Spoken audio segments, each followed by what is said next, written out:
අයිබෝවන් සිකුරු සම්බන්ධයෙන් කරන වීඩියෝ මාලාවේ මීළඟ වීඩියෝ එක වශයෙන් සිකුරු ග්‍රහයා ඔබේ හඳහනේ 11 සහ 12 යන ස්ථානයන්ගෙන් එකක තැන්පත් වී ඇති අවස්ථාවකදී ඔබේ ජීවිතයට මොන වගේ තත්ත්වයක් ඇති වේද කියලා අපි මේ වීඩියෝ එකෙන් සාකච්ඡා කරමු.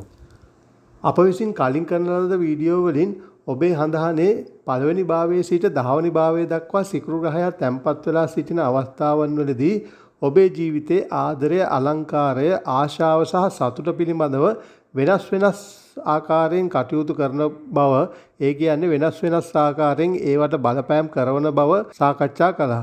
දැන් අපිට සාකච්ඡා කරන්න ඉතුරුලා තියෙන සිකුරු ග්‍රහය 11 වෙනි භාවයේ සහ 12 වෙනි භාවයේ තැන්පත් වෙලා සිටින අවස්ථාවන් වලදී ඔබේ ජීවිතයට කුමන ආකාරයේ බලපෑමක් ඇති කරයිද, සිකුරුට ඒ සම්බන්ධයෙන් පැවරෙලා තියෙන රාජකාරිය මොකක්ද කියන එක. අපි දන්නවා වෛදික ජ්‍යොතිෂයට අනුව ආදරය සහ විවාහය ගැන සාකච්ඡා කරන ග්‍රහලෝකය තමයි සිකුරු ග්‍රහය කියලා කියන්නේ. ඇත්තටම සිකුරු ග්‍රහයාට පැවරලා තියෙන රාජකාරිය ආදරය සහ විවාහය සම්බන්ධයෙන් කටයුතු කරන්න විතරක් නෙමෙයි. සිකුරු ග්‍රහයාට පැවරලා තියෙන තවත් රාජකාරිය තමයි අපේ ජීවිතේට සුඛෝපභෝගීත්වය, නිර්මාණශීලීත්වය වගේ දේවල් අරන් එන එක. ඒවා පිළිබඳව අපිට හැකියාවන් වර්ධනය කරන එක.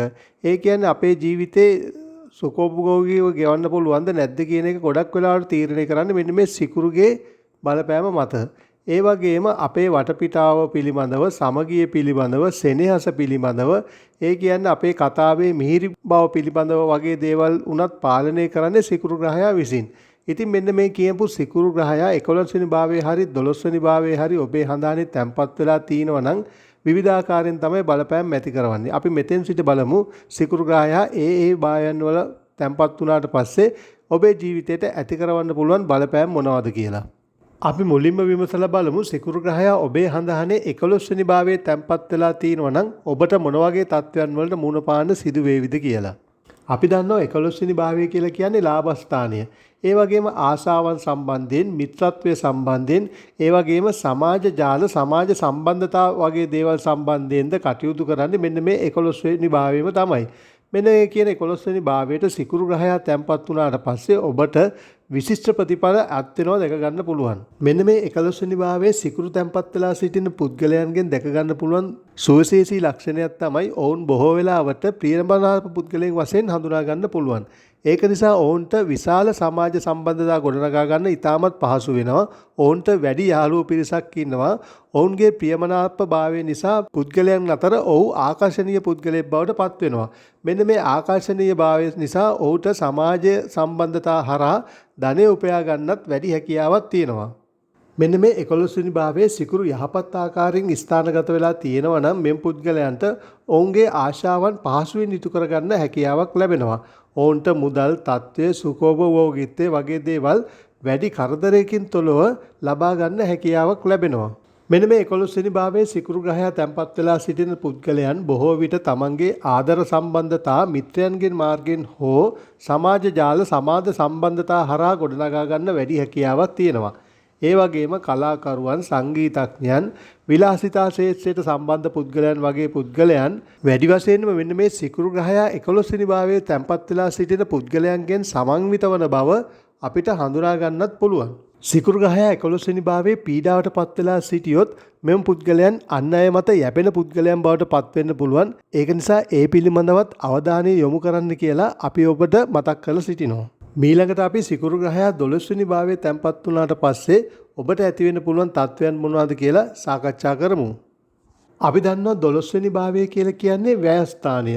ඒ වගේම මෝක්ෂය සම්බන්ධයෙන් sannivedana කරන භාවය, හුදකලාව, විදේශ ඉඩම්, ඒ වගේම සැඟවුණු සැප සම්පත් සම්බන්ධයෙන් sannivedana කරන්නේත් මෙන්න මේ 12 වෙනි භාවයම තමයි.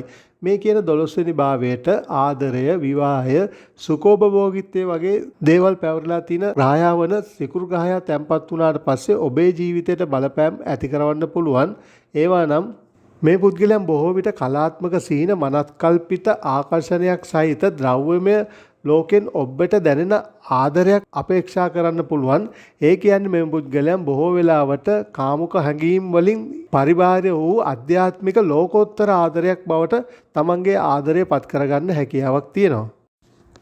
ඒ වගේම මේ පුද්ගලයන්ට රහසිගත ප්‍රේම සම්බන්ධතා තියෙන්න පුළුවන්. ආදරය පිළිබඳ දැඩි සීන හෝ දුර බැහැර කෙනෙකු සමග ගැඹුරු අධ්‍යාත්මික සම්බන්ධතා පවා ගොඩනගා ගන්න වැඩි හැකියාවක් මෙන්න මේ සිකුරු ග්‍රහයා 12 වෙනි භාවයේ තැන්පත් වෙලා සිටින පුද්ගලයන්ට තියෙනවා.